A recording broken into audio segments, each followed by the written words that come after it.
So it was in the winter of 2015. I was at the house of my parents with my wife and my kids. And everybody was sick, really sick. I was the last one standing. Then I got this first ping, this first message from a person who called himself John Doe and asked if I would be interested in data.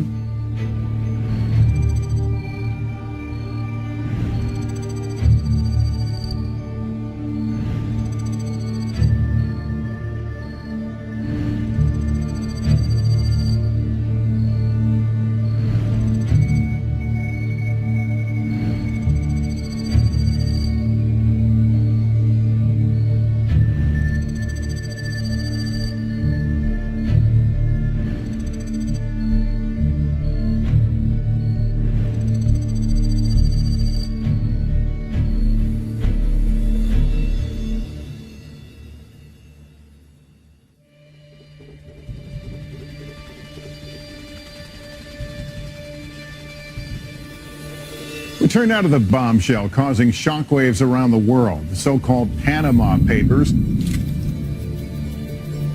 What may be the largest leak of secret documents in history. Massive document leak allegedly showing how world leaders and the mega rich hide billions of dollars.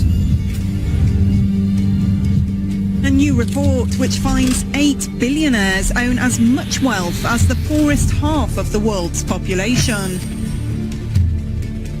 The papers paint a picture of widespread corruption and tax evasion. Now we have journalists stepping in, trying to tear down those barriers of secrecy and exposing what is happening behind closed doors. The revelation now is kicking off a worldwide investigation. The whole issue here is about secrecy. People can create shell corporations and secretly move money around.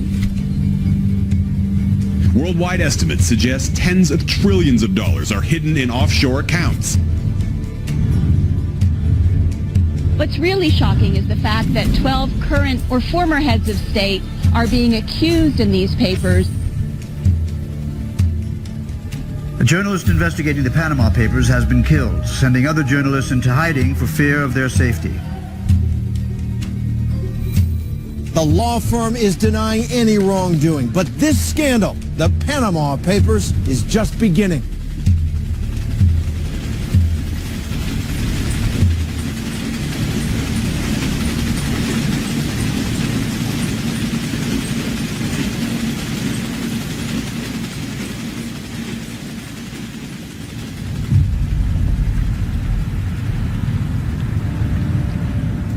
For the record, I do not work for any government or intelligence agency, directly or as a contractor, and I never have. My viewpoint is entirely my own. Income inequality is one of the defining issues of our time. It affects all of us, the world over. Still, questions remain. Why? And why now? The Panama Papers provide a compelling answer to these questions. Massive, pervasive corruption. It's not a coincidence that the answers come from a law firm.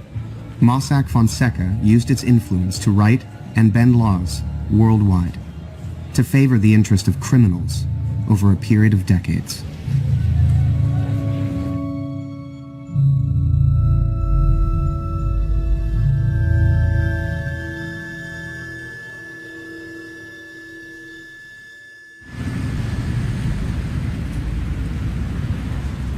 In the first days, it was so fascinating because this window in a world opened where nobody had ever looked in. I always wanted to write. I wanted to become a novelist, but that didn't really work out, so I intended to become a sports writer, and that also didn't work out, and here I am, so. What interested you? What got you into journalism? Well, I think it's more or less the sense for injustice in some way. We founded our own paper in Rosenheim, where I come from, because we had the feeling that all the media there are very much right-wing orientated, and that important stories are not really told. The fact that the data was from Mossack Fonseca, which I knew as a black hole. They work with all kinds of criminals. All the information that people who want to keep their secrets put in there are just disappearing from the public. So I knew the company, and I thought, if this guy has access to the innerst of Mossack Fonseca, I'm the guy who wants to have it. Mossack Fonseca, una compañía con vasta experiencia y prestigio, construidos en base a una trayectoria que data desde el año 1977 como firma de abogados a nivel mundial. La capacidad del grupo, su cobertura global y amplia experiencia permitirán brindarle a su compañía un mundo de soluciones a su servicio. Mossack Fonseca is a law firm from Panama, and their business is secrecy. If you have about 1,000 euros, you can buy an offshore company. It's quite easy. And then you can even buy chain directors, which means that all of the business you do, someone else is signing, someone else is doing the business. So no one actually knows that you own stuff, and you can hide all your businesses. There's a world that is only accessible for the powerful and the richest, where they hide their money, where they enable money laundering, corruption, and actually the plundering of whole continents. Since 2015, the richest 1% have been more wealthy than the rest of the world's population combined. Now, Oxfam says the poorest 10% have seen their income increase by less than $3 a year between 1988 and 2011. If we have streets that are in not a good condition, if we do not have enough preschool places or good schools, or if we do have to pay too much money for universities, that is due to the fact that there are so many people out there that are avoiding and evading taxes. That's a problem that is concerning every country all around the world and every one of us.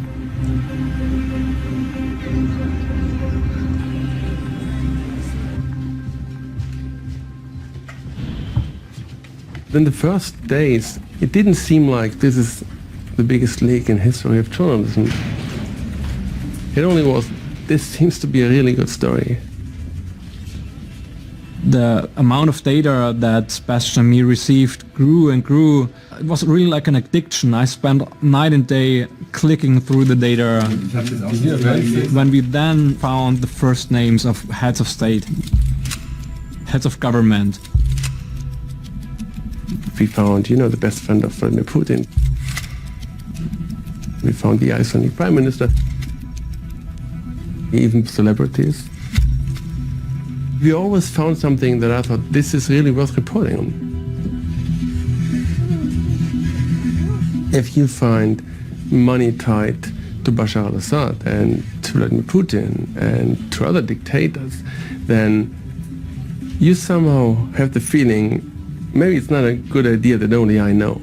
Some colleagues ask us, actually, are you crazy sharing a scoop, giving away something our newspaper could have alone? But by sharing, we enable this investigation to be something big and to make our investigations better.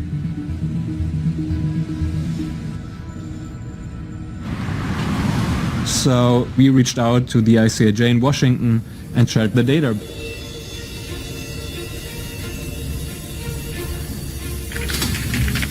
ICIJ was created 20 years ago, and we can say that its mission is to defeat the traditional model of the lone wolf investigative reporter.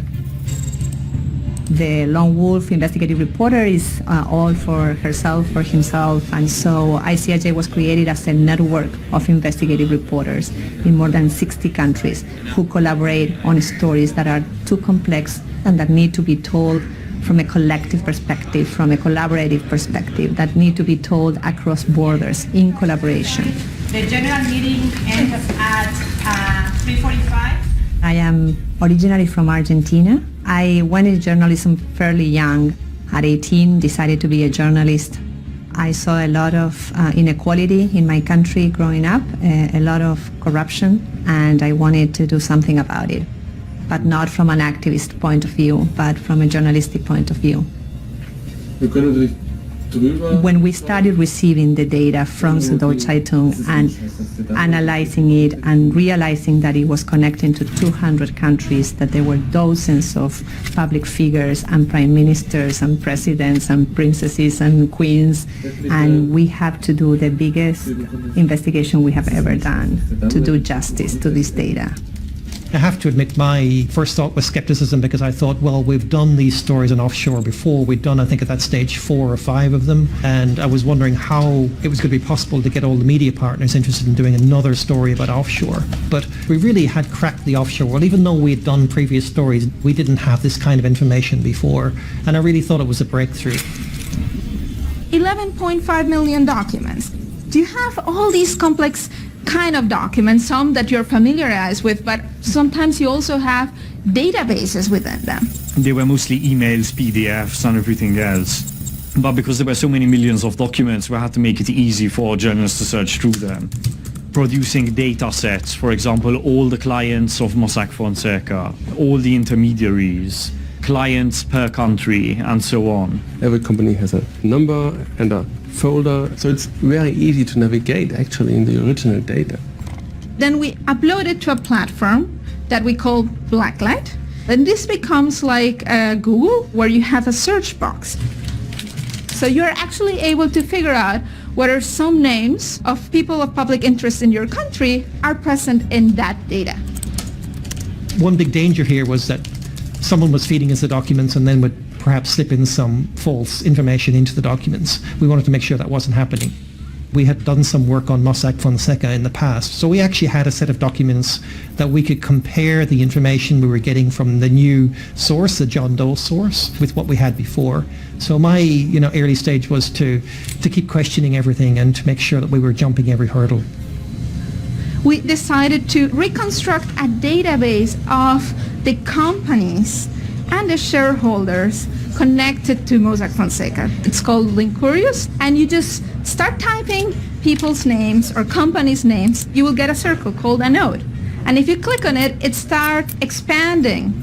And then you will be able to see how many companies a person is connected to or who are the shareholders behind a company. We literally took months to make available this information to the journalists, and we were making it available in batches up until the very end. I think the last batch of information of documents was released perhaps a couple of months before publication.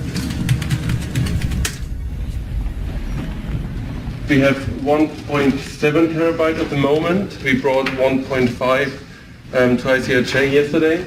You don't just call great reporters that you have heard of. You have to call people that you know you can work with, who are excellent reporters, but also people that you can trust.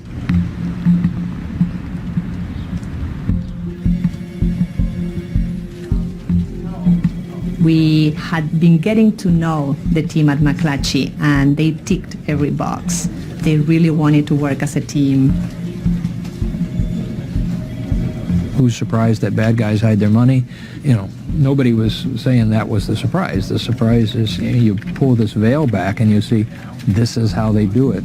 Everything you thought was happening, here's the evidence it is. I'm a former South America bureau chief for the company, and Mossack Fonseca is a Latin company, Latin clients, so it was an area that I could help with. I grew up in Ecuador as a child.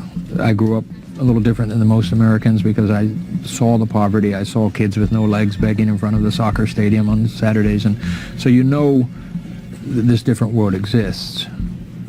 But to have it so spelled out clearly where you can start to see these connections, and then the rest of it is kind of the legwork. Okay, they have an offshore account, so what? What do you do from there? What more can you say about that?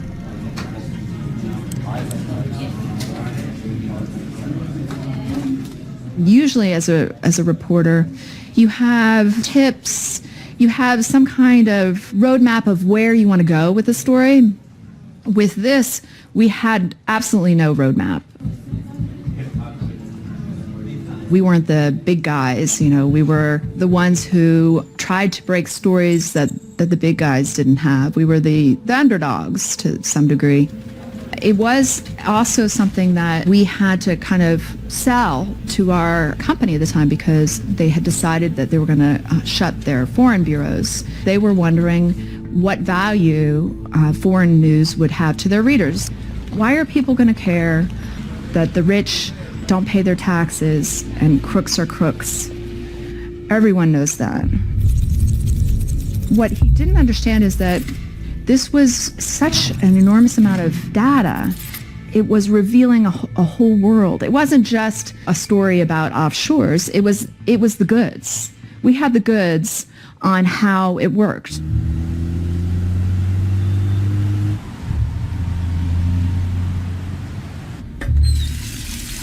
I'm a nerd about journalism.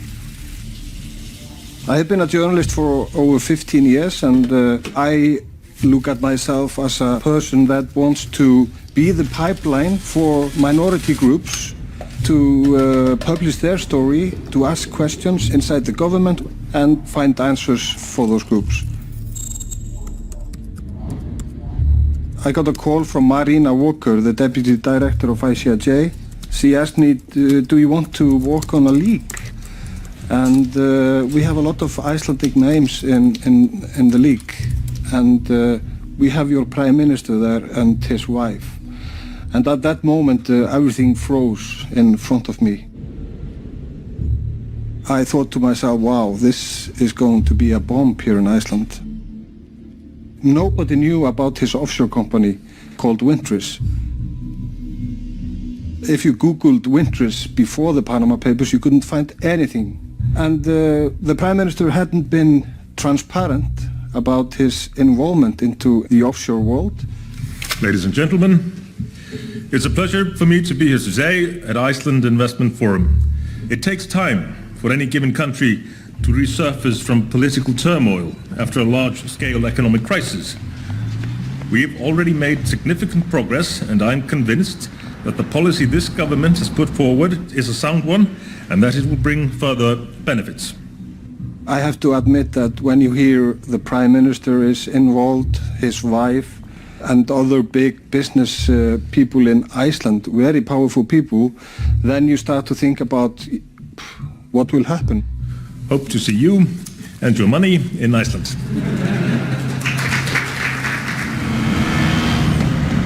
At this point, we continued on to London, and I met with The Guardian because I knew that if they were involved, that it would be easier to convince other media partners to get involved. This was a really important leak. I think we've had 3 super leaks this century so far. We had WikiLeaks, where we got the kind of unmediated view of the most powerful country on earth, the United States. The biggest leak of U.S. military secrets ever. Website WikiLeaks hit the send button on some 400,000 sensitive documents about the Iraq War. Then we had Snowden, who came along, who proved that all of our data is being collected all the time, that we're being surveilled. I, sitting at my desk, certainly had the authorities to wiretap anyone, from you or your accountant to a federal judge to even the president if I had a personal email. He sort of lifted what I would call mass surveillance. And then we had the Panama Papers. We had emails between the law firm and what they called their clients, which typically meant other intermediaries, banks, lawyers, accountants all over the world. We had passport scans, we had kind of incorporation documents, we had a lot of postage stamps from these various exotic locations. Pretty much all of them set up so that no one could kind of peer inside. And suddenly we had a kind of treasure trove of stuff. I've been on the Guardian for about 20 years, 12 years as a foreign correspondent, bouncing around the world, Afghanistan, Iraq, Berlin, and then I was posted in Moscow, where I kind of really plunged into what you might call kind of post-Soviet murk, corruption, espionage, Vladimir Putin, his money, question mark, and so on. You're not just going in going, oh, look, here's the whole story in black and white for me. It's a lot of detective work of painstaking piecing together. You don't just dump stuff. You find the narratives, you make them matter to people. I joined The Guardian in 2011 as telecoms correspondent, and because I speak French, I was pulled into an investigation into HSBC Bank and its Swiss operation, which was the first ICIJ investigation that I'd worked on. The massive investigation by media outlets including France's Le Monde and Britain's Guardian newspaper, they've revealed that HSBC's Swiss private banking arm has helped thousands of wealthy clients to evade tax. It was a big story over here, and then I got brought in to do the Panama Papers a few months after that.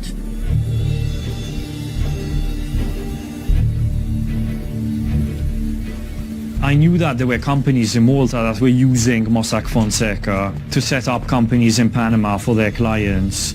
But what I never imagined was that I would find the name of a cabinet minister in there. There were 3 companies that were set up. The names of Konrad Mizzi and of Konrad Mizzi's wife, Sai Mizzi, and Konrad Mizzi's children appeared in the documentation. There were never any names given for the third company, E-Grant. My mother, through different sources, one of whom worked in a bank where documentation related to this third company was kept, worked out that the shares were being held in the name of the Prime Minister's wife, Michelle Muscat. I think that's when we realized that what we were dealing with in Malta was a system of state capture, that every institution of the state has been captured by this gang. They're laundering money, they're laundering campaign funding, and they're going to go to prison for a long time. I was sure of that at the time.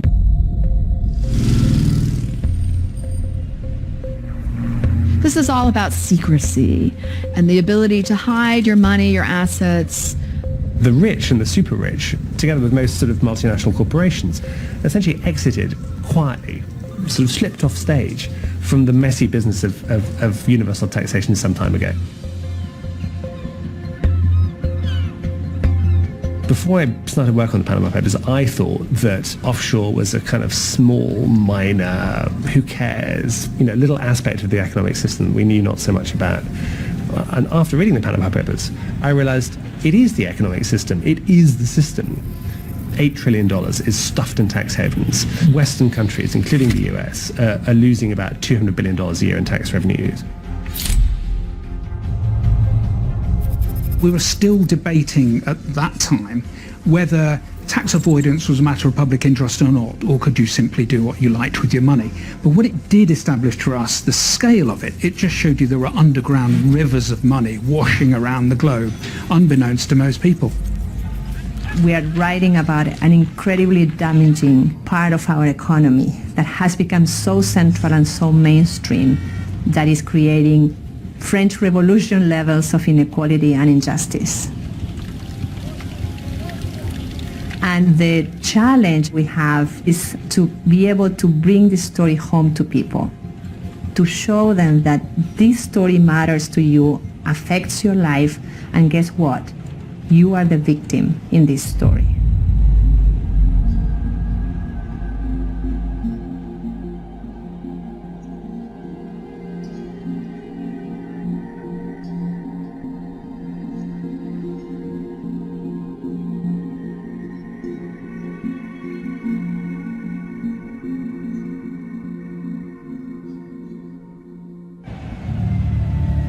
Banks, financial regulators, and tax authorities have failed. Decisions have been made that have spared the wealthy, while focusing instead on reining in middle and low-income citizens. The collective impact of these failures has been a complete erosion of ethical standards, ultimately leading to a novel system we still call capitalism, but which is tantamount to economic slavery. Hopelessly backward and inefficient courts have failed. Judges have too often acquiesced to the arguments of the rich, whose lawyers, and not just Mossack Fonseca, are well trained in honoring the letter of the law, while simultaneously doing everything in their power to desecrate its spirit. And I will get back to you as soon as I can. Thank you very much. Ben, hey, it's Kevin. Since we have outstanding matters, give me a shout back. Bye. One of the things that is particularly interesting about the Panama Papers is you have all the email traffic, all these different people who appear in these email threads going back and forth on how to handle something. You see their personalities and who at the compliance department, who is more serious about really cracking down, and the tension between management and compliance. So at one point, the Geneva office basically says, you know, they found that you've got a Syrian tied to Bashar al-Assad, who's now under sanction and everything at the time of these emails. And the Geneva office says, well, HSBC is still working with them, so I don't see why we shouldn't. You know, so you kind of see what their thinking is. You know, they're willing to work with bad money, they just have to be clean about it. The customer said, I need to do the following in terms of hiding money. Will you do it for me? And Mossack Fonseca, and these are all on the records, would say, sure, we'll give you a Panamanian corporation, a trust bank account somewhere else, and not to worry, nobody will follow the trail.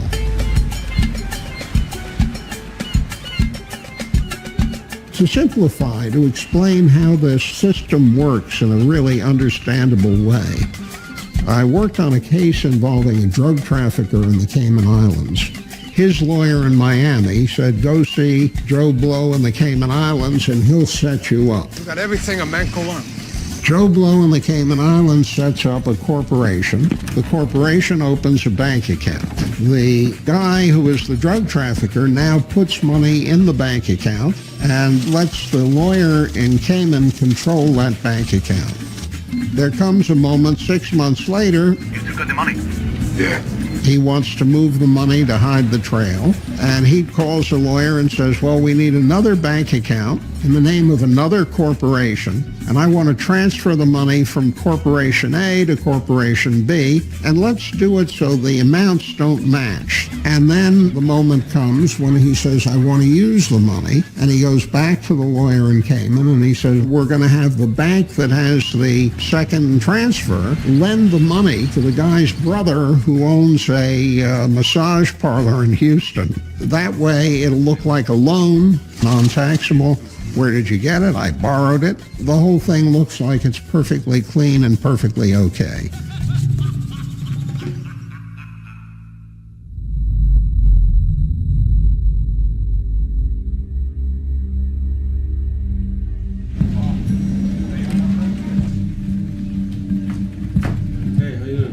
I was kind of skeptical because I wasn't a big fan of inviting so many colleagues. I thought, you know, maybe 50 or 100 is really enough. And we knew around 50 or 100 from previous investigations, so we trusted them. Do they know that you got this data, or this data is out there available to someone? Well, we made something up here just to see the relation. I wondered if we could keep this whole project secret. There's one basic rule, and that might sound rude, but it's important. That's shut up and encrypt. We always told our colleagues that you cannot tell anyone, not your wife, not your best friend, nobody, about this project, and you have to encrypt everything. You know, my primary interest at this stage of the investigation was to establish public interest. So we only were interested in public figures, you know, politicians, business people, anyone with a public profile. And you know, the fastest way to find that out is to give a set of documents from Indonesia to an Indonesian journalist, give a set of documents from Iceland to an Icelandic journalist. They would identify pretty quickly who was worth looking at on this list and who wasn't worth looking at. There's a part in the website where they actually brag about their good internet data security. We have very good security. This is not going to happen to us. I was angry that nobody had called me and I wasn't involved. You know, I have never collaborated in a giant thing like that. I collaborate within my newsroom, sometimes with like one, you know, an outside group. Most news organizations are not global. And then I think this becomes much more important because it seems like more and more the best stories are global. This was like a ringing affirmation that you can actually do it, and you can do it at scale. So this is we're building up long lists of persons and of companies. Then the ICIJ said, for example, we need somebody in Panama. And I said, I don't trust anybody in Panama.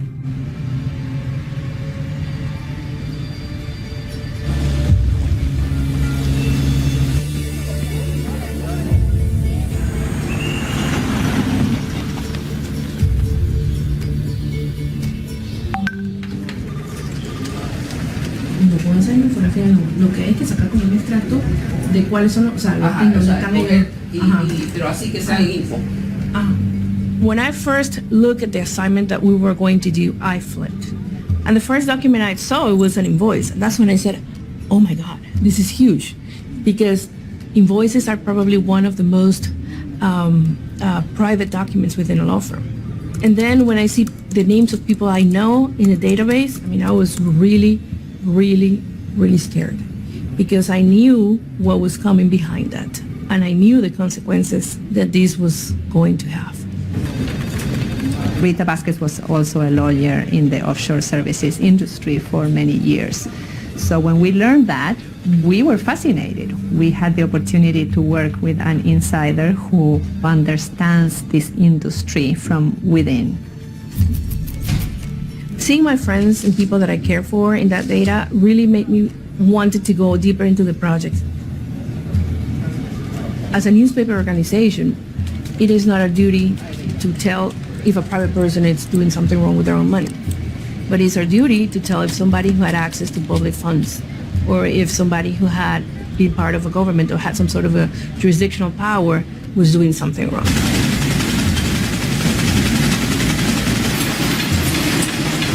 The mandate of La Prensa was to return freedom of expression to the country as an infrastructure for democracy in the midst of dictatorship. Que nunca hemos sido, que no somos, ni nunca seremos, ni Estado asociado, ni colonia o protectorado. But somehow it worked. And in 6 months, we were the newspaper of record of Panama. When we sat at our first editorial meeting after everything was set up, we said, well, how are we going to handle this? Do we go softly increasing our pressure, or do we hit them straight in the face from day one? We decided the second.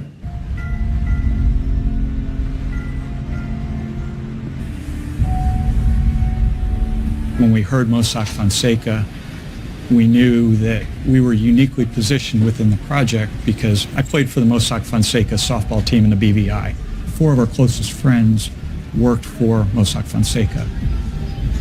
And so we had a perspective that out of the journalists, there were 2 people that knew the inner workings of that company better than anybody.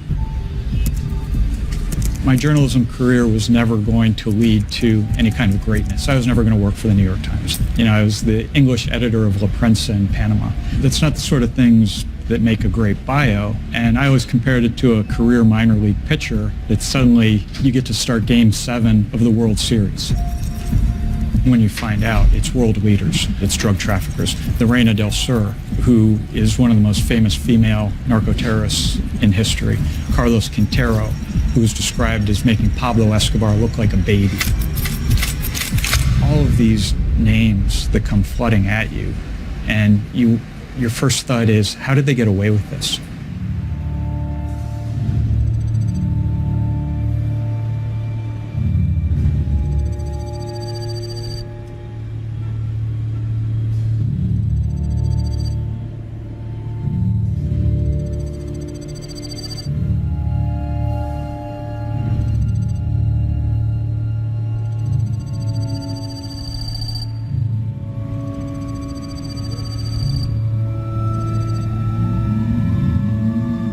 Did they come to you specifically? Is it because you were in this space already and they just kind of knew of you as someone who was interested in this world? At least that's my assumption. I mean, we've been working on offshore since fall 2012. My private explanation, more or less, is that I know that the source had contacted other outlets even before me, and they had not reacted in the way the leaker wished they had. Some outlets may have passed just because they tend not to do giant collaborations. You're devoting some of your best people to something that might take a year. The resources are scarce. Investigative talent on your payroll is scarce, it's expensive, and you're taking a leap into something that from the beginning you know is not going to be an exclusive. The media has failed. In addition to Süddeutsche Zeitung and ICIJ, and despite explicit claims to the contrary, several major media outlets did have editors review documents for the Panama Papers. They chose not to cover them. There's this probably frustrated person, or those persons, we don't know, trying to reach someone that is actually listening. I mean, there was a flavour of John Doe's personality. John Doe was worried about exposure. He was also kind of worried about his own sort of personal safety. So we don't know who it is. It could be a he, it could be a she. I don't think it's a they. I don't think anyone benefits. You know, it's kind of death by a thousand cuts. If you give a little information here, a little information there, you end up compromising your source. And so I've kind of pushed back internally, I think, on that, so that people are more cautious about what they say about the source. There are lots of good reasons for sources to be afraid of talking to the press. It can be an enormous risk. They can get fired, they can get jailed in some places, they can get killed. But one of those reasons is they don't trust the operational security of the journalists. And sometimes they're right to be very worried about that. And they should, if you're a source out there, you should do your due diligence and pick your journalists carefully. I have watched as one after another, whistleblowers and activists in the United States and Europe have had their lives destroyed by the circumstances they find themselves in after shining a light on obvious wrongdoing. Snowden, who was holed up in Hong Kong, wanted in the U.S., is now in Russia. Edward Snowden is stranded in Moscow, exiled due to the Obama administration's decision to prosecute him under the Espionage Act. Bradley Birkenfeld was awarded millions for his information concerning Swiss bank UBS, and was still given a prison sentence by the Justice Department. Legitimate whistleblowers who expose unquestionable wrongdoing, whether insiders or outsiders, deserve immunity from government retribution.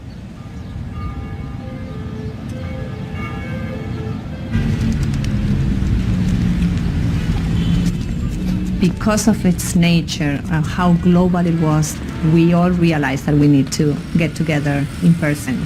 So Munich was the perfect place, of course, because we needed to go to the home of Süddeutsche Zeitung. That itself had to stay secret. So you couldn't say, I'm in Munich for X. People naturally asked, well, what are you doing there? Oh, a work meeting, or you had to come up with something that didn't sound anything like what you were doing there.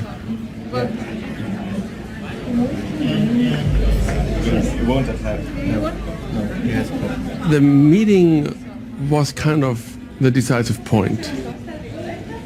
It was more or less our job to make people enthusiastic about it and to get them on board.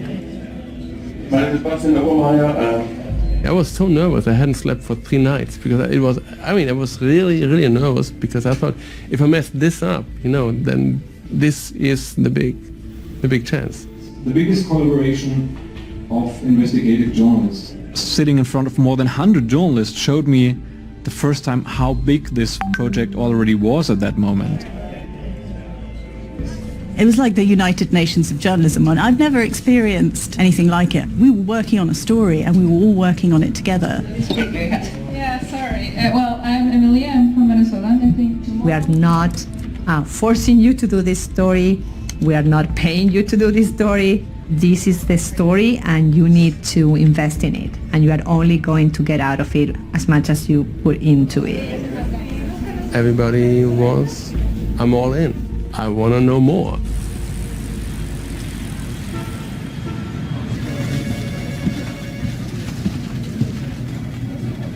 It's a time right now in newsrooms of great uncertainty. What will be the fate of newspapers, which used to be the watchdogs of the media? And at a time when everyone is broke, when no one's clicking the ads, where Facebook is taking all our money, where newsrooms are just kind of empty-pocketed. We really had to convince these media organizations and these journalists to work together. And we often got responses like, why do we need you? Or why do we need one another? We can do it on our own. And perhaps 10, 15 years ago, it was pre-media crisis, and a lot of newspapers were feeling pretty strong still, and they still had foreign correspondents and thought that they could do it on their own. But as the crisis in the media took place, and stories became more complex as technology evolved, it became obvious that we needed to join forces. And they learned through the process how much more impactful and powerful their reporting can become when we work as a collective. We immediately realized the impact of having more people from different countries inside the investigation, because we had more findings. Generally, I would say we found the anonymous international rich. We found Spanish royals, we found a German chicken farmer, we found a French dentist, we found people who would use fake names when dealing with their lawyers. So instead of saying, hello, here is Ivan, they would say, hi, it's Harry Potter. And there was correspondence, dear Harry, your $25,000 has arrived in the Bahamas. I mean, it was just like the most weird fishing expedition. I mean, there were fish you would expect, and there were some very ugly small fish you didn't expect. Whenever I went into the data, I found something new. I found scandals in Africa and Latin America. Messi now, everyone on the edge of their seats. Messi going for goal!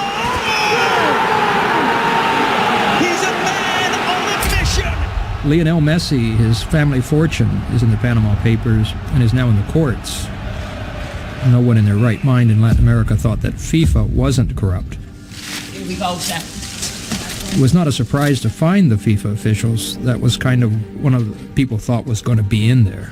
Kids are under contract at 13 or 14. Whether or not they've ever become a pro has very little to do with their talent level and more to do with which lawyer is screwing what agent in a business deal.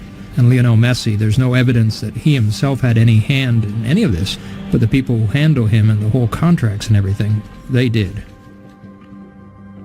And we will restore the image of FIFA and the respect of FIFA. And everyone in the world will applaud us, and will applaud all of you for what we'll do in FIFA in the future.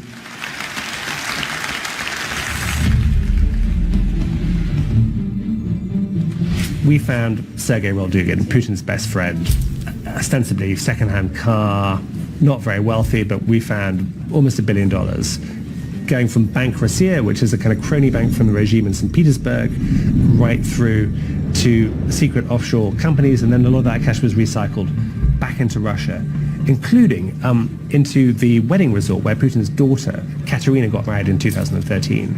And so from Russia, what we saw was, in a way, what you might call a kind of neo-feudal system. You could see how not just Putin's KGB chums were billionaires, but how the next generation were accumulating assets, marrying each other, dodging American sanctions, and so on. I mean, if you're Vladimir Putin, you don't go to Mossack Fonseca and say, I want a company in my name. But you'd probably send someone that you trust. And this is exactly how this world works.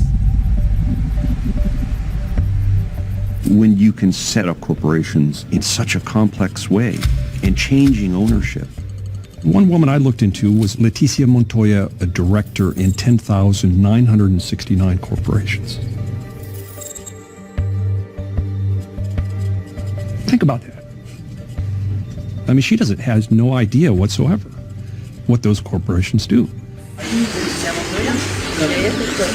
¿Ella qué se dedica? Ella trabaja en una firma de abogados. It's just a job, but she's a secretary. Those who went through her house could have seen that she has no money. She lives in a fisherman community, not in the city. I mean, it's not like she made any money out of this. This has gone on country after country after country. The amounts that are being pulled out are really at the expense of average people who simply can't get services from their government because the money's been flat stolen. I spoke at a conference of the Inter-American Bar Association in Cochabamba, Bolivia. And I tried to say lawyers' job is to keep people honest, and you shouldn't be helping them evade the law or break the law. My audience began to laugh at me. I blew up. Why do you think you don't have clean water? Why do you think people are so poor? It's because you, as a group of professionals, are teaching people how not to be participants in your society.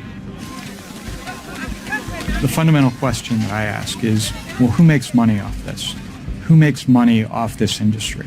And obviously Mossack Fonseca made a lot of money. And obviously their clients who avoid taxes, they make a lot of money. But banks also make a lot of money. Financial institutions, Wall Street.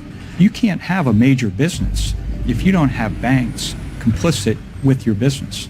The banks are certainly a key cog in this whole mechanism set up to create distance between the real owners of the money and the corporations that nominally have control over it. But banks donate a lot to politicians. And, you know, there you go. The banks and the accounting firms and the law firms, they are basically spending all of their resources in trying to damage national treasuries, in creating an illusion of an economic system that works only for the 1%. And they are working to deepen that gap between the 1% and the rest of the world.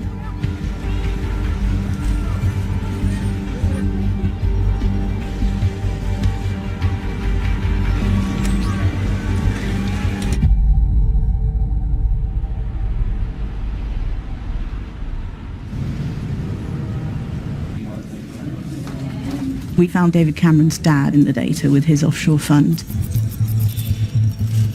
I'm very relaxed about publishing these things. There's no secrets about my status. I am paid handsomely as your Prime Minister, and that is my main source of income. And I have a house I used to live in before I moved into Downing Street, and I rent that out and I get the income from that. I don't have other sources of income, so there'll be no surprises in terms of my tax affairs, but I'm very relaxed. As I've always said, nothing's changed. It wasn't even a surprise that his dad had a fund. It's just that he wouldn't say that he had money in it. In order to not have the fund taxed in the UK, you had to have a majority of foreign directors on the company board. So the third was Swiss, a third were in the Bahamas, and everything was run out of the Bahamas. So they had this army of people just to sign things there. So they were pretending to devise the investment strategy and trade gold and bonds and things like that. But all the instructions were coming by telephone from London. One of the things we found is not only did Mossack Fonseca have a number of Chinese companies that it registered in Nevada as shell companies, some of those perhaps to do business in the United States, but more likely than not to hide assets somewhere else. Brazil was one of the hottest things, and having been a correspondent there myself, I was very interested in it and working with the Brazilian team. We found payoffs to politicians.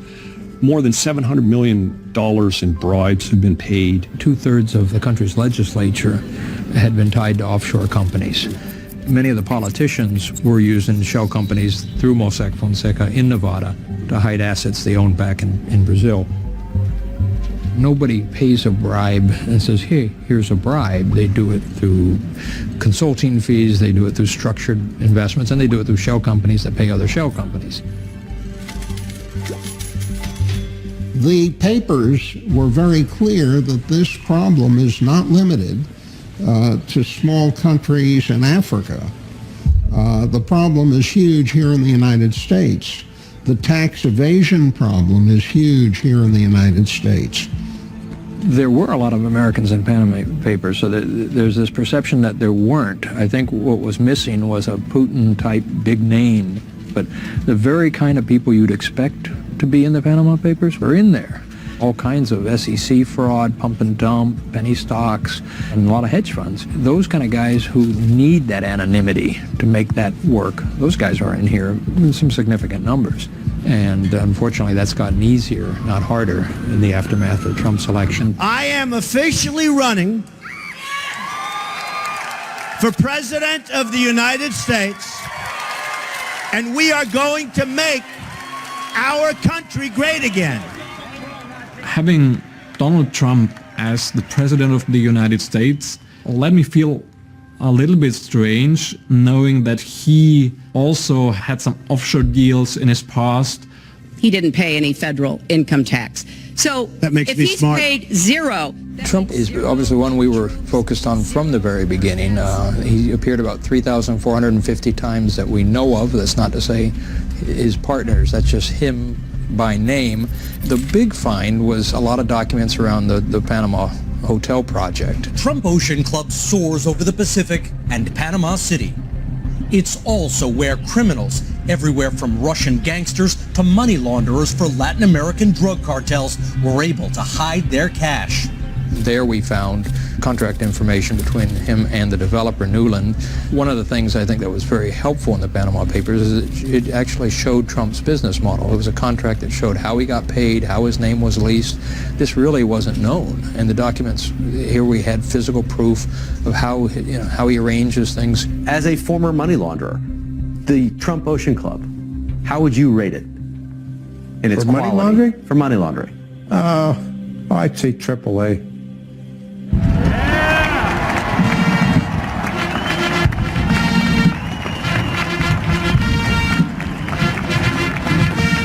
You get control of the country, you move your family into all of the important jobs in the country, and then you use that as an opportunity to enrich yourself. The man they credit with Donald Trump's victory, the president-elect's own son-in-law, Jared Kushner. What's now going on is exactly that. And what I think is also going on is that our president has cozied up to any number of these kleptocrats because he wants Americans to think it's the new normal. He's a central figure in the investigations into Donald Trump's inner circle and possible ties to Russia. It was Manafort, Paul Manafort. Paul Manafort. Long before he was President Trump's campaign chairman, Paul Manafort was paid millions by a Russian billionaire with close ties to Vladimir Putin. That is the closest we've been able to get to Manafort. Manafort seems to have been paid through companies in Belize. I've spent a lot of time looking at these shell companies. Donald Trump's friends, people of his cabinets, advisors, have been active in the offshore business. Mr. Mnuchin, you ran a hedge fund for a few years starting in 2004, and I've been trying to get my arms around the Mnuchin web of bank accounts and shell companies. They were in the Cayman Islands, in Anguilla. How many employees did you have in Anguilla? We didn't have any employees in Anguilla. How many customers did you have there? We didn't have any customers that resided in Anguilla. Did you have an office there? We did not have an office ourselves there. So you just had a post office box?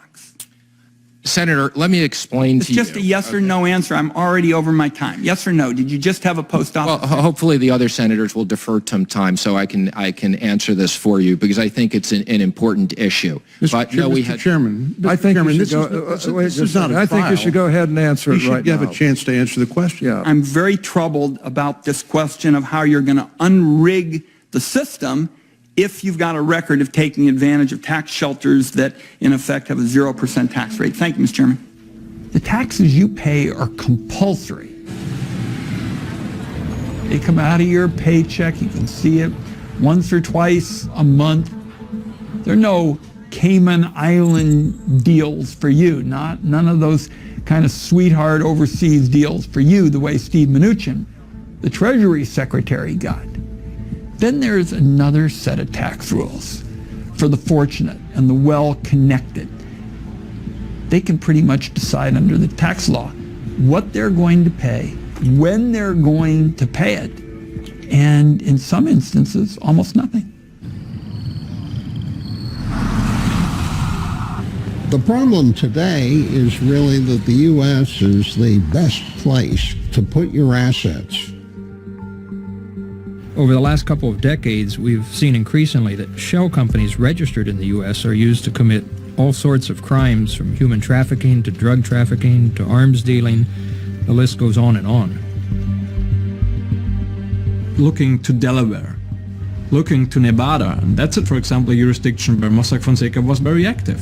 We found a lot of Brazilians hiding property owned in Brazil through Nevada offshore. So Nevada was being used by Brazilians in a way that Cayman Islands, Bahamas might be used by an American trying to hide ownership of an asset.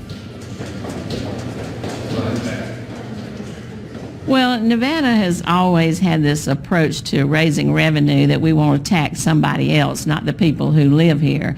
Back in the 90s, they decided to become the Delaware of the West and tried to follow that example and make it very easy for shell companies, LLCs, to be set up there without having any kind of information available about who owned them or who benefited from them. I said at the time that it was might as well hang up a shingle and say, welcome scumbags and sleazeballs, because those are the kind of people who want to keep their information secret. But it became a source of revenue, so you didn't have to raise taxes. What's your long view? Well, I'm afraid they're rolling back the protections that were put in Dodd-Frank, and a lot of that was about accountability and transparency. Banks fought that, so they're certainly not going to want to open it up any further. You can find tax havens all around the world. They are in the US, they are in the UK. Now, having done 6 of these projects, I would say with some certainty that probably the biggest tax haven in the world is Britain and its former colonies.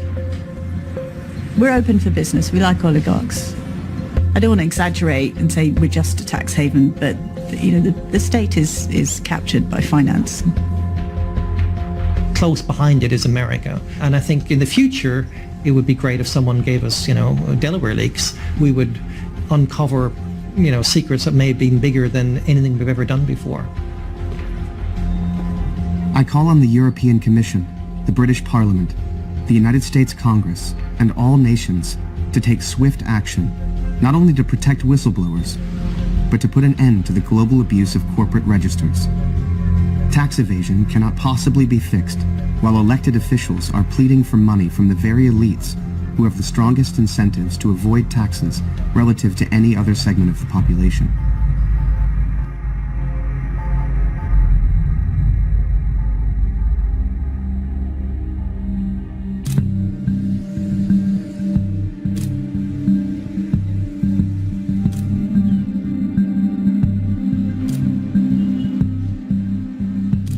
I was actually concerned every day about the security of this whole project, because let's face the facts, journalists like to speak about their work. Every journalist you bring in, they're probably going to tell their life partner, they're probably going to tell their best friend, so their risks were going up exponentially every time you brought somebody in. We were so focused on the digital part that I think you forget that a lot of journalists are going to need to have interviews with sources, and they're going to have these interviews in bars or in cafes or in public places, and they're not going to be conscious of the fact that other people might be following them or listening to their conversation. It's funny, really, because to extract secrets from a journalist, you just need to take the journalist to the bar, buy the journalist a beer, or maybe 2 beers, if they're being kind of tricky, and they will tell you everything. My colleagues say, I haven't seen any stories. What are you doing? I say, it's a project. It's a regional project, actually worldwide, and we're just looking at something. I said, well, when's it coming out? Well, I couldn't really answer. You had this in mind the whole time, that one mistake could jeopardize the whole project? My life during all those months was kind of like a spy life.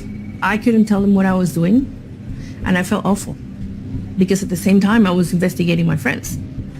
I would go to dinner parties, and during the day I was just searching documents that somehow mentioned them. We felt responsible for their safety, and that was also something we repeatedly told our colleagues. Be aware that there's colleagues of us out there risking their life with this reporting, and if you tell too much, you could risk their life.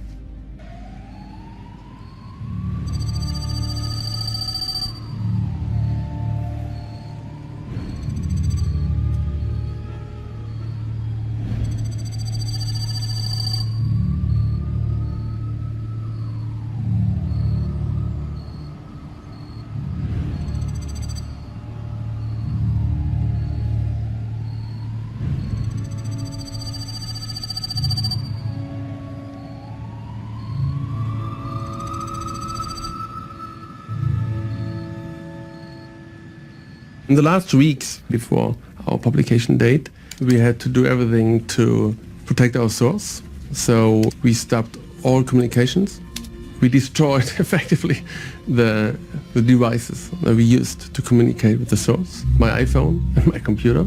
We deleted all the files with several programs, so we ran it over and over and over and until it was completely flat. But then again, we weren't really sure, if you really can trust this. So I more or less took a hammer and started smashing the things. We didn't want to throw it away because we were so paranoid back then that we thought if someone finds it, maybe he can do something with it. The most dangerous moment in the investigation and the most tense moment when we start reaching out to people for comment. If we have had a year to look at your bank information and your company information, we are not going to surprise you. You don't approach people and say, listen, dear team of Mossack Fonseca, you lost all your data. The camera crews for the broadcasters involved in the project descended on the offices of Mossack Fonseca in Panama City and demanded to help someone get a statement. Pero usted me acaba de decir que no nos van a atender. Yo quiero saber quién le dijo que no nos va a atender. ¿Qué persona? ¿No sabe? We sent them an email. We saw documents that seemed to indicate that you have many troubles with your due diligence and the way you choose your customers. Then it follows a long list of questions, very detailed, very much into the cases. So they said, we're not involved in illegal dealings. We have never contact with the customers directly. We only work with intermediaries, which are lies.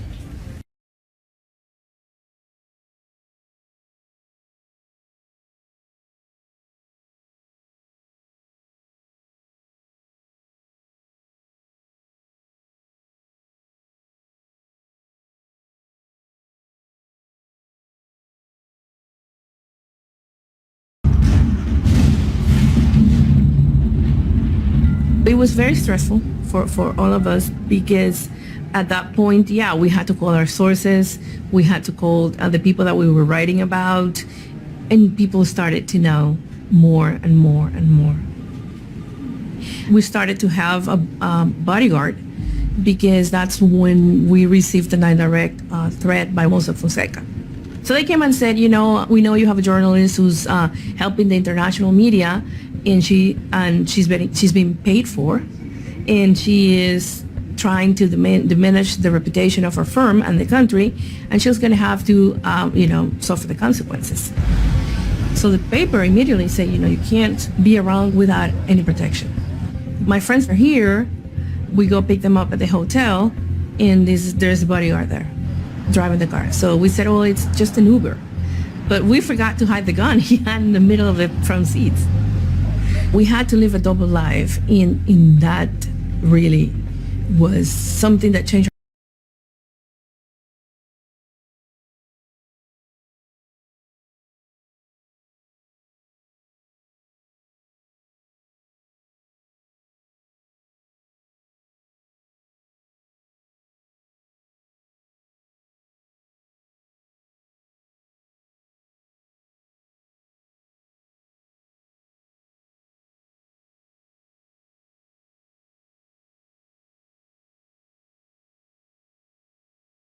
Hundreds of millions of dollars out of Russia, and I've never written an email to Vladimir Putin before.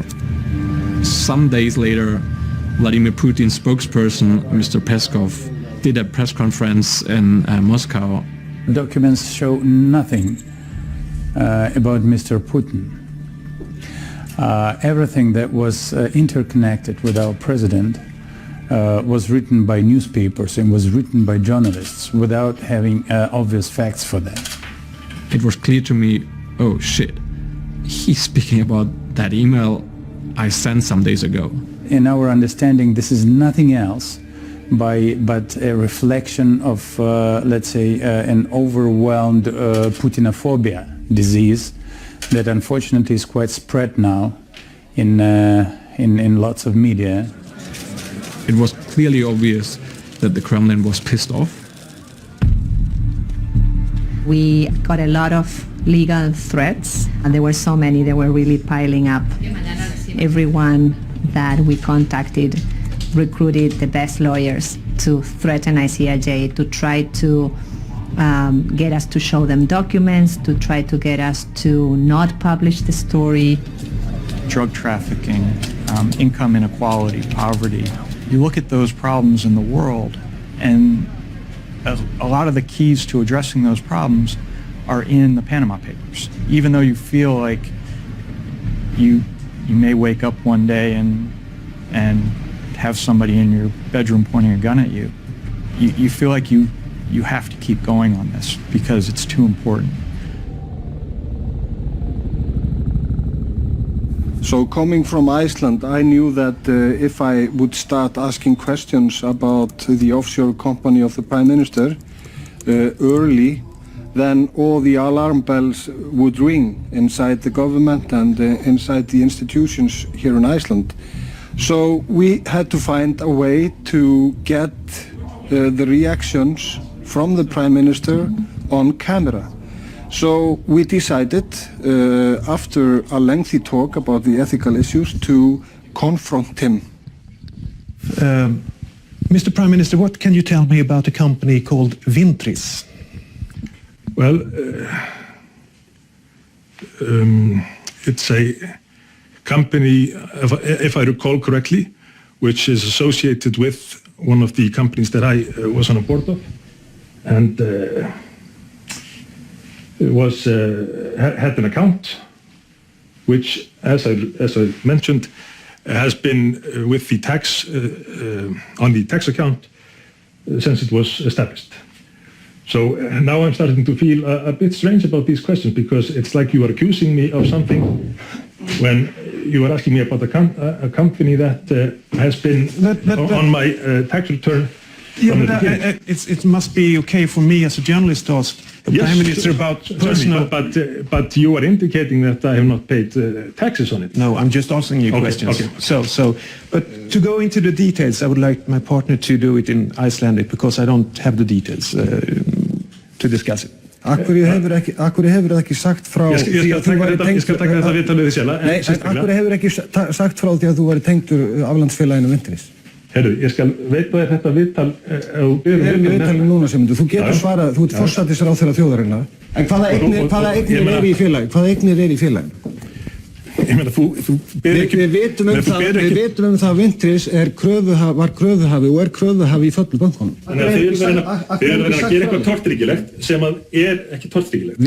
Vita félaginu í in defense að þú hafðir átt aflandsfélag sem var kröfuhafi? Hvaða atriði ertu að búa til þetta? Sigmundur, þú hlýtur að geta svarað þessum spurningum. Þú ert forsætisráðherra, þú hefur ekki komið hreint fram. The time between the interview and the publication was a stressful time. The wife of the Prime Minister, she posted a Facebook status talking about some attacks from the media. Soon I realized that we shouldn't be afraid, because we had all the materials, we had the interview, and I told my staff, just relax, because we are going to publish this, and it will be big.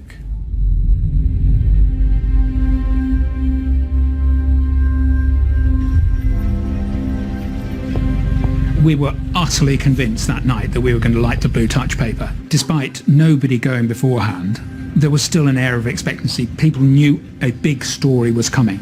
What was weird was about 10 minutes before we were due to press send, Edward Snowden tweeted out a link to the English language website of Süddeutsche Zeitung.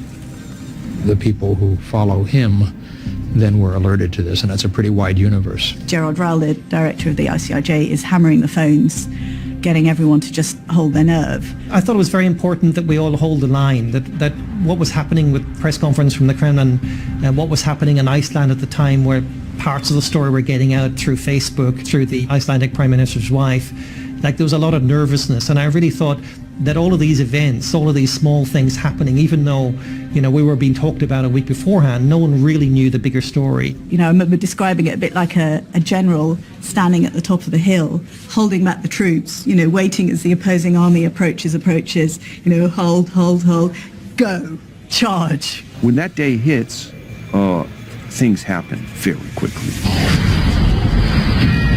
The so-called Panama Papers now exposing the secret financial dealings of politicians and celebrities. Many of the world's most powerful politicians, wealthy business owners, and popular celebrities are now desperately trying to distance themselves from the fallout and consequences of the Panama Papers. There was an immediate response on social media. They're all on the inside. We're out on the street looking in. Hello. This thing exploded and took an entire life of its own. We turn now to the banking bombshell causing shockwaves around the world. Panama Papers. Un escándalo internacional. De Panamá, los Panama Papers. No caso, Panama Papers. What may be the largest leak of secret documents in history. A blockbuster release of millions of financial documents. This is the biggest attack on the tax shelter industry. It's a $1 trillion industry. It is a $1 trillion industry. The UK, France, Australia, Mexico all say they're going to investigate. When it blew up, I had no idea the size of the situation. Panama police have raided the offices of the law firm at the center of the country's massive data leak. No podemos hablar de qué delitos. Lo que sí es que nosotros tenemos que hacer nuestro trabajo e incautar esta información para examinarla. Now the problem is, can the various judicial systems of the world handle all of this material without getting a horrendous case of indigestion? Ramón Fonseca Mora con nosotros esta mañana. Muchísimas gracias por aceptar la invitación. El medio o el periodista o el sensacionalista, hay un crimen. Un señor le meten un cuchillo. El periodista, en vez de investigar al señor del cuchillo, va a la fábrica del cuchillo y así a buscar el culpable. We have always dealt with professional clients all over the world, only.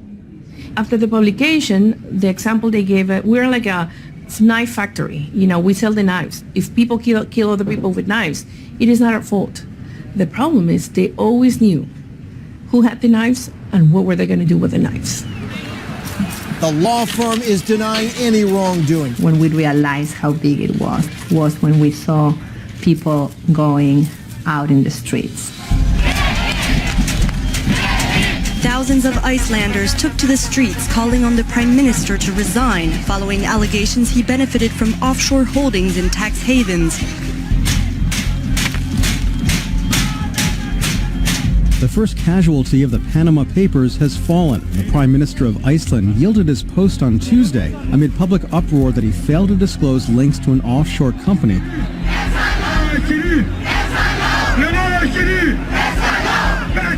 Prime Minister Nawaz Sharif. He may be thrown out of office over allegations that his family owns several illegal offshore businesses. Corruption and bribery at the highest level. On the streets of Rio, Sao Paulo and dozens of other cities, protesters laid the blame at the door of President Dilma Rousseff. Every day there's a new scandal. Every day there is something related to money being taken out of the country. We have some breaking news from Brazil, where the Senate there has voted to impeach President Dilma Rousseff and plunges the country into political chaos. Look at Brazil. That's probably the country where the Panama Papers has had the most impact.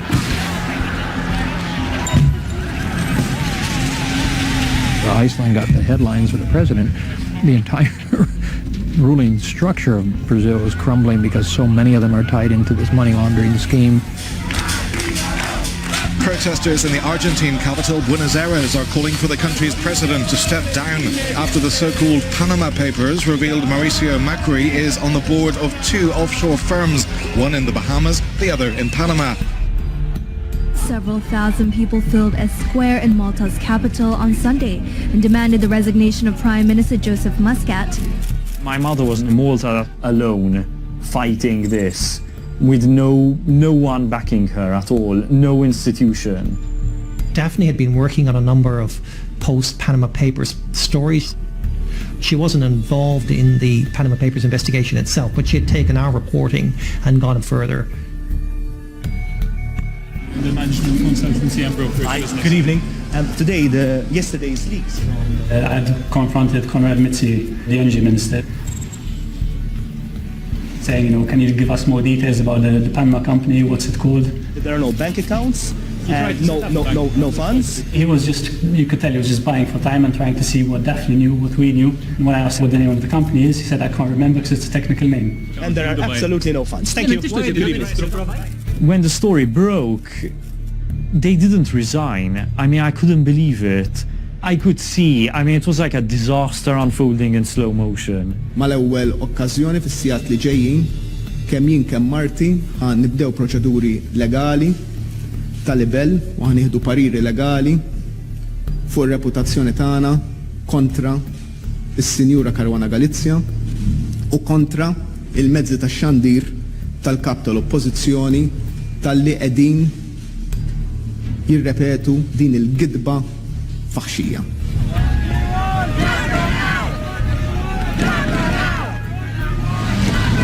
British Prime Minister David Cameron faces backlash to implications in the recently leaked Panama Papers. And that's when things in the UK just went really crazy.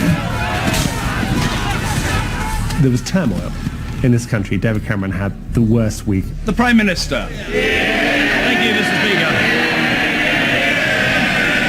Thank you, Mr. Speaker. With permission, I would like to make a statement on the Panama Papers. Dealing with my own circumstances first, yesterday I published all the information in my tax returns, not just for the last year, but for the last 6 years. I've also given additional information about money inherited and given to me by my family, so people can see the sources of income that I have. This is an entirely standard practice, and it is not to avoid tax. May I thank the Prime Minister for the advanced sight of his statement. It is absolutely a masterclass in the art of distraction. He refused to say whether he'd had any money in his father's offshore fund. He'd gone on record as saying we've got to end secrecy about tax avoidance. He'd gone on record saying we've got to shine a light on where this money comes from. Some of these schemes where people are parking huge amounts of money offshore and taking loans back to just minimise their tax rates, it is not morally acceptable. So he then had to come out, and this was the fourth or fifth explanation over the period of 3 days, saying, well, in actual fact, I did benefit from the shares. Samantha and I had a joint account, and we owned 5,000 units in Blairmore Investment Trust, which we sold in January 2010. That was worth something like £30,000. Was there a profit on it? I paid income tax on the dividends, but there was a profit on it, but it was less than the capital gains tax allowance, so I didn't pay capital gains tax, but it was subject to all the UK taxes in all the normal ways. A few months later, Britain was going to hold a referendum on whether to leave the European Union. People of Britain have spoken, voting for a British exit, dubbed Brexit, with almost 52% of the votes choosing to leave the 28-member European Union. And Cameron was the figurehead for Remain, but the British press is dominated by press barons who wanted us to leave.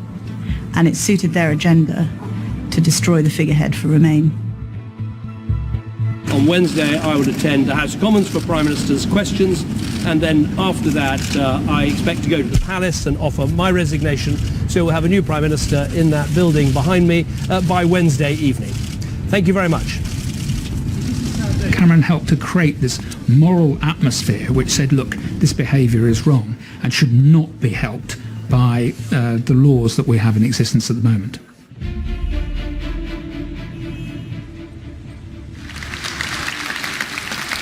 The documents show allies to Russian President Vladimir Putin secretly shuffled as much as $2 billion through banks and shadow companies. Day one, of course, was Vladimir Putin and the $2 billion worth of money that led back to him, which was a remarkable story. It's been one of international journalism's holy grails, really, that story.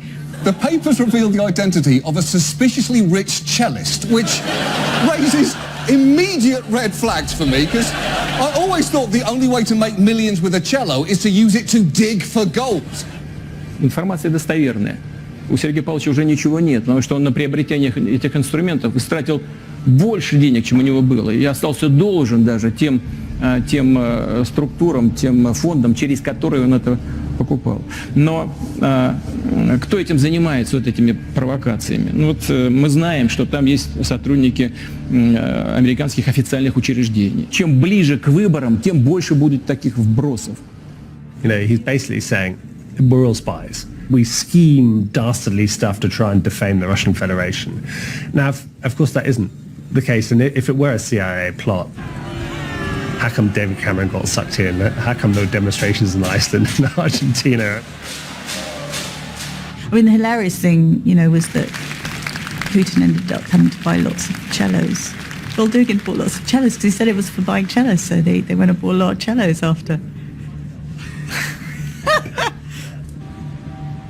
This wasn't on official news in Russia. Unless you were looking at foreign media, you had no idea that the Panama Papers broke. The officials who were implicated in these documents would retaliate against journalists. It's real. Journalists have been killed. A car exploded in flames in the Ukrainian capital of Kiev early Wednesday morning. Inside, a prominent journalist, Pavel Sheremet.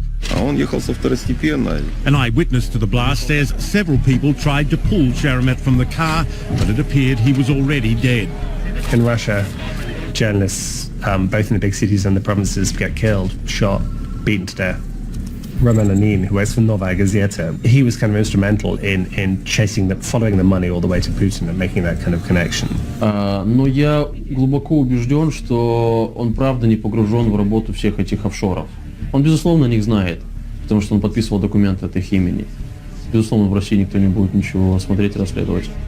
The Kremlin pretty soon found out who our Russian partners are, so there was TV programs that basically screened something like wanted posters of the two of them, putting out information on them, detailed information that could lead people to the place where they work or potentially where they live. They, to a certain point, left Russia for a while. We were treated as traitors. There were publications all over the social networks and everywhere blaming us for selling our country, blaming us for treason. They were people saying, what should we do with the traitor journalists? With our names, they said, well, should we throw them off the bridge of the canal? Should we send them to Punta Coco, which is the equivalent of Alcatraz for Panama? Or should we just send them to La Jolla, which is a maximum security prison? This sort of thing is happening. It's a lot of places in the world. It's absolutely terrifying. Me personally, I've been physically threatened. I've been threatened with lawsuits, but I'm really lucky. I work in the United States. It's really bad form to kill a journalist here. Investigative journalism is hard enough without having to do all that kind of moral math, physical risk. It's something that war correspondents are used to doing all the time. In a way, it kind of feels like we're all war correspondents now. This just shows how vulnerable reporters around the world working on corruption issues are. One answer to that vulnerability is working in networks and in teams. You can't take down 376 reporters. For the Panama Papers, reporting that explored the hidden infrastructure and global scale of offshore tax havens. The Pulitzer Prize in explanatory reporting goes to the International Consortium of Investigative Journalists, McClatchy, and the Miami Herald. Just the idea that we were able to finish the Panama Papers despite all of the doubts and publish it along with all of these other reporters all across the world.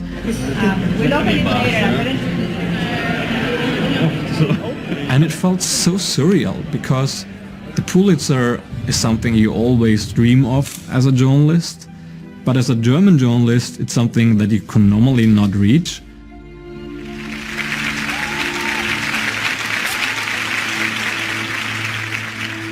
It's nice to show that journalists can actually work together, and I think that's something that we always thought would never happen. Journalists are selfish, we don't share stories, we don't share sources. We've just proven that that's wrong, that in fact you get a better story sometimes if you do share it. You do need big international teams to cover big international topics. Then it cleared the way for us to spend the rest of the year really doing the kind of stuff that you couldn't do on the first day, but were just as important as the first day's stories.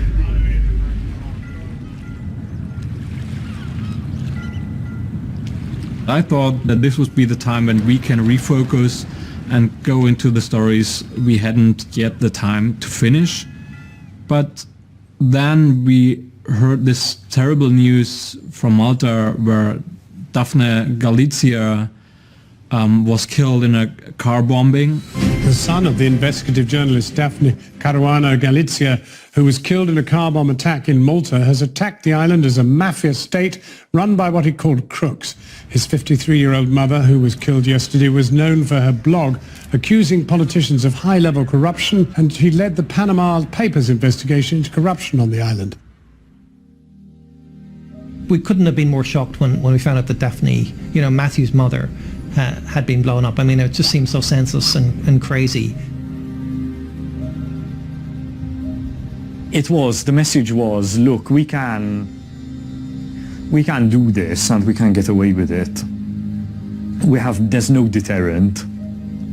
We can strike whoever we want, whenever we want, and get away with it.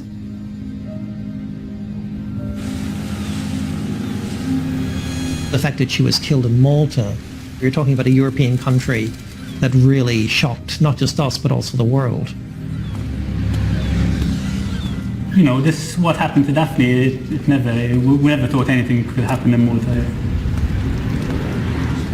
Daphne was, very much a fearless investigator. A lone voice in a sense. She was very frustrated with the mainstream media. People just gravitated towards her blog naturally. Daphne was fierce, and she was a blogger, so she had a lot more freedom than newspaper journalists in terms of expressing her opinion, and she used it. My article went up at 7 o'clock in the evening, and 2.5 hours later, by 9:30, the police were already at my gate with a warrant for my arrest issued by a magistrate within 2.5 hours. The police cannot understand why I will not abide by the law and sit at home quietly and not write anything about politics. She was one addressing things many politicians did not want to hear. She wrote about corruption at the highest levels of government.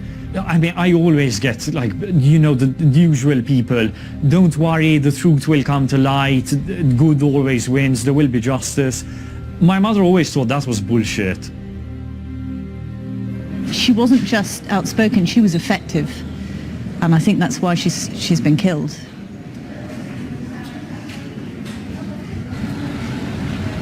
What was particularly shocking was that for some people, this assassination was a cause of celebration. One police officer actually tweeted that he was pleased that this had happened and called her cow dung the day after. So, there wasn't universal condemnation of this act in Malta as perhaps there should have been. A court in Malta has charged 3 men with the murder of Daphne Caruana Galizia. Maltese media say the authorities homed in on the suspects following telephone intercepts. Police arrested 10 men on Monday in connection with the killing. 7 have been released on bail pending further inquiries. It was just all a big show. I'm quite confident that they were the people who executed the orders to assassinate my mother, but my mother never wrote about them. She never investigated them. She had no idea who they were. They've probably never even read what she wrote. They may have been the people who pushed the button, who set off the bomb, but they're definitely not the masterminds, and they definitely wouldn't have had the motive to do it. So the big question is, who ordered this kill, and ultimately who paid them as well.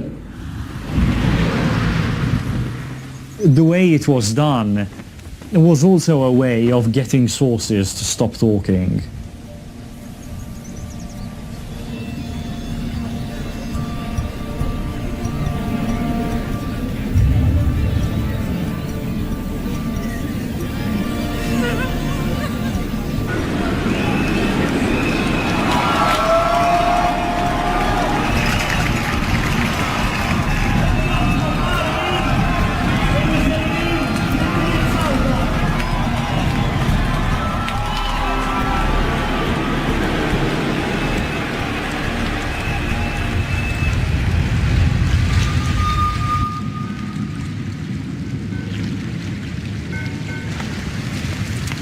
The two founders of Panamanian law firm Mossack Fonseca were arrested after both were indicted on charges of money laundering.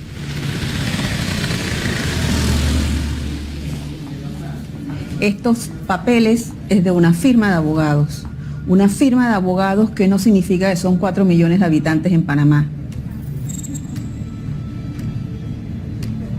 Where are we with the investigation on Mossack and Fonseca and their potential prosecution? Es una investigación compleja.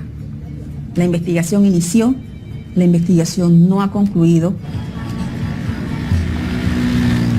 Que en estas causas hay procesados, que en estas causas hay dinero incautado, que en estas causas las personas directamente señaladas fueron objeto de formulación de cargos, sus oficinas y domicilios fueron allanados, se le incautó material, se ordenó la detención provisional de estas personas, pero los tribunales dieron fianza y en estos momentos pues no están dentro del proceso pero en libertad.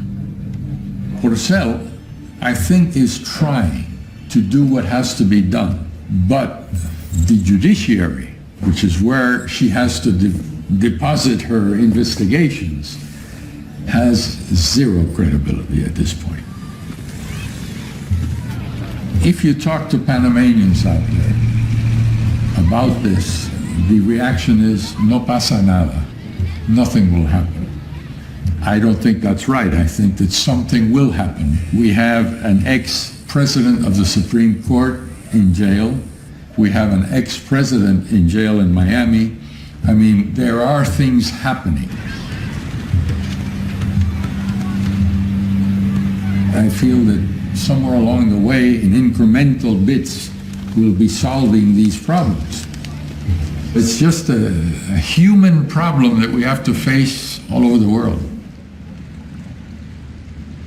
This is not only about Panama, that's a worldwide problem, and if it should get solved, it's something that has to be addressed in the US as well. It's one of the things that led to change on the US end, that both Nevada and Wyoming changed their laws based on some of what we were able to show about these nominee directors that really weren't contacts.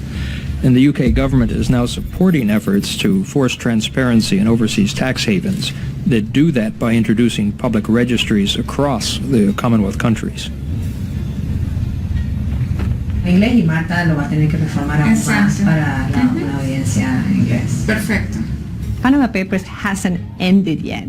It's still going. Every week there's a new Panama Papers development. Reporters are still in the database, are still searching, are still finding things that we missed. While there have been a lot of investigations launched, including in the U.S., and there have been a number of people all across the world who have been arrested, there has been an element of inaction in areas that really matter, reform that would prevent these offshores from being created in the way they are created. There was a lot of talk about it, but yet that hasn't happened in a significant way. I think history has shown that the importance of Panama Papers are in revealing this kind of underbelly of global finance and how it ties into the whole inequality question. I think it also will probably lead to a better mousetrap. Will the scams go on? Will there be new ways found? Yes, of course. You know, the world will probably just get a bit more sophisticated. There's a democratic backsliding in the world in general, and I think that this is taking journalism down with it. It's kind of strange that at the same time it's a golden age for investigative journalism. Our work has never been as important as it is now.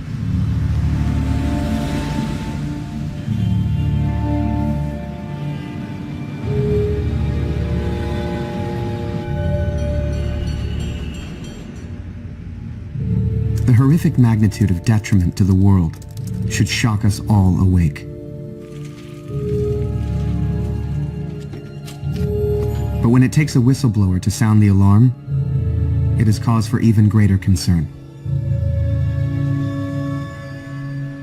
It signals that democracy's checks and balances have all failed, that the breakdown is systemic, and that severe instability could be just around the corner. So now is the time for real action.